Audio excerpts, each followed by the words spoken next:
Assalamualaikum warahmatullahi wabarakatuh. Halo teman-teman, selamat pagi, selamat siang, selamat sore, selamat malam dimanapun kalian berada. Nah, saya Indah Dwi Ramadhani dengan NIM 1242090046. Di sini saya akan menjelaskan tentang sholat Idain Fitri dan Adha, materi fikih kelas 4 Madrasah Ibtidaiyah. Sebelum itu, kalian tahu tidak sholat Idain itu apa? Makanya disimak ya baik-baik. Sholat Idain atau sholat Id adalah sholat 2 rakaat yang dilaksanakan setiap tahun sekali pada 2 hari besar Islam, yaitu Hari Raya Idul Fitri dan Hari Raya Idul Adha. Sholat ini dilaksanakan bagi umat muslim untuk menyambut 2 hari raya pada Islam. Hukum dari sholat Idain, sebagai ulama berpendapat berbeda tentang hukum sholat Id.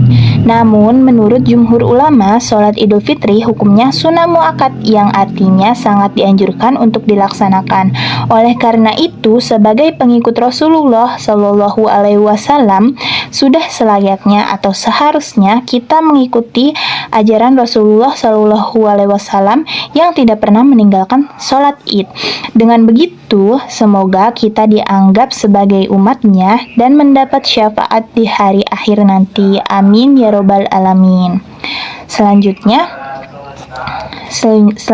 ada macam-macam sholat Idain, yaitu ada 2. Yang pertama, sholat Idul Fitri.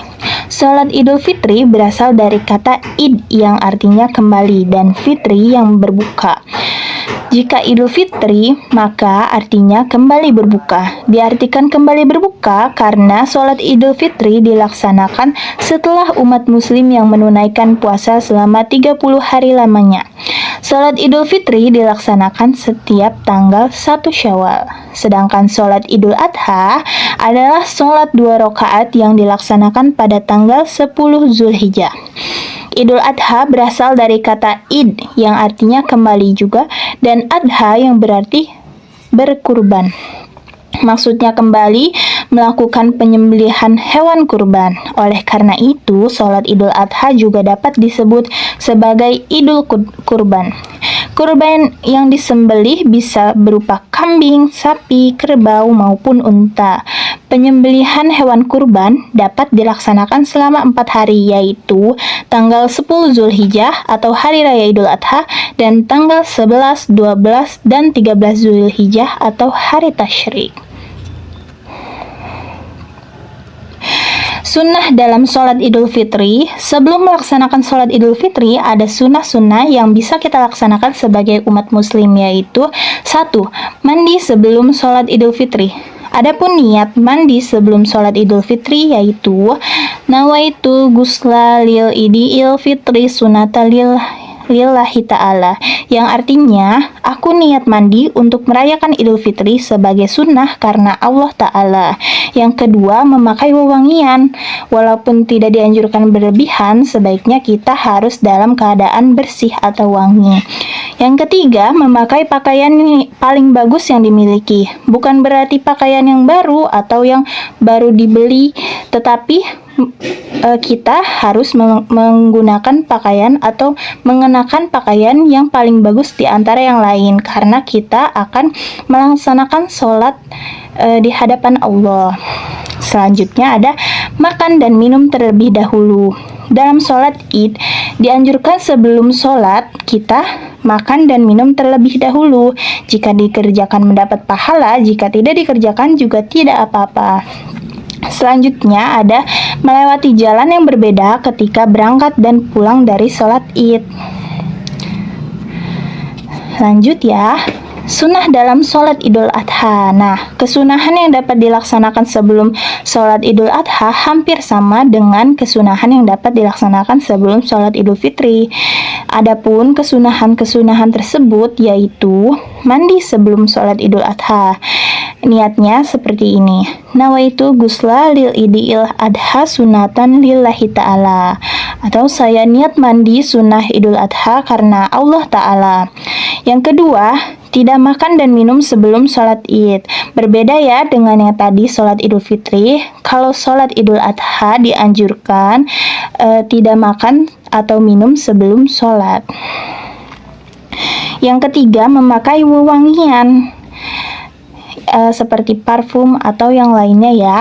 Yang keempat, melewati jalan yang berbeda ketika berangkat dan pulang dari tempat sholat id. Yang kelima, mendengarkan khutbah setelah idul adha atau setelah sholat idul adha. Yang keenam, mengumandangkan takbir mulai tanggal 10 sampai dengan 14 Zulhijjah. Pun tata cara sholat idain, yang pertama niat sholat id. Salat idul fitri seperti ini. Usolli sunatan lil idil fitri rokataini mustaqbilal kiblati makmuman lillahi ta'ala, yang artinya saya niat sholat sunnah idul fitri 2 rakaat dengan menghadap kiblat sebagai makmum karena Allah Ta'ala. Sedangkan sholat idul adha, usolli sunatan lil idil adha rokataini mustaqbilal kiblati makmuman lillahi ta'ala, yang artinya aku niat melaksanakan sholat sunnah idul adha 2 rakaat menghadap kiblat sebagai makmum karena Allah Ta'ala. Dilanjut takbiratul ikram atau Allahu Akbar. Selanjutnya membaca doa iftitah sebagaimana iftitah salat fardu. Yang keempat, takbir 7 kali, dan di antara takbir disunahkan membaca tasbih, yaitu subhanallah walhamdulillah wala ilaha illallah wallahu akbar. Yang kelima, membaca Al-Fatihah dan dilanjutkan surah pendek yang lebih utama, yaitu surah Qaf dan surah Al-A'la. Selanjutnya, setelah membaca surah, dilanjutkan ruku, i'tidal, dan diteruskan sujud 2 kali seperti dalam sholat wajib. Selanjutnya pada rakaat kedua, sesudah berdiri untuk rakaat kedua, membaca takbir 5 kali. Subhanallah walhamdulillah wala ilaha illallah wallahu akbar. Kemudian membaca surah Al-Fatihah dan diteruskan membaca surah pendek yang lebih utama pada rakaat kedua, yaitu surah Al-Ghoshiyah. Yang ke-8 dilanjutkan dengan ruku, i'tidal, sujud 2 kali, tahiyat akhir, dan salam. Selanjutnya ada hikmah-hikmah dari sholat idain. Yang pertama, diampuni dosanya oleh Allah. Yang kedua, memupuk rasa persaudaraan. Yang ketiga, saling mengenal satu sama lain. Yang keempat, untuk menyebarkan syiar Islam, terutama sholat. Yang kelima, sebagai sebuah wadah untuk belajar tentang agama dari para ulama.